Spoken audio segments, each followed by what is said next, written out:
gosa abbaan fedhan fiigu halkanii fi guyyaa qilleensa irra fiigu bu'uura si jabaadha hin sosso'uun fiigu.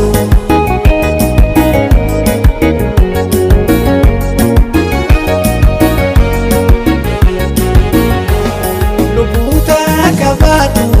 hin qabne jijjiirraa saniin Oromummaan bara jira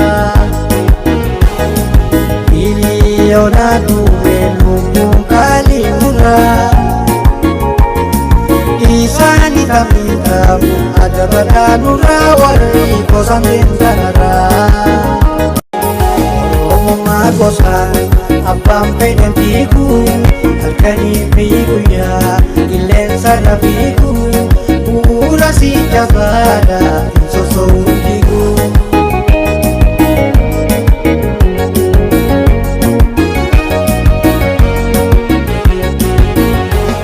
Lubbuuta qabaatu hin qabne jijjiirraa saniin Oromummaan bara jira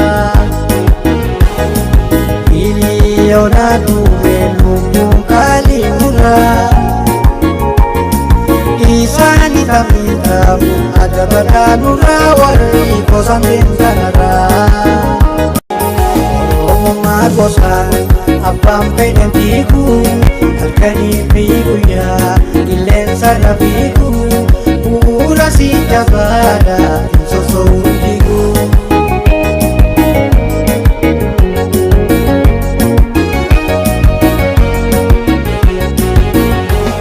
Lubbuuta qabaatu hin qabne jijjiirraa saniin Oromummaan bara jira miliyoona duwwee kalimura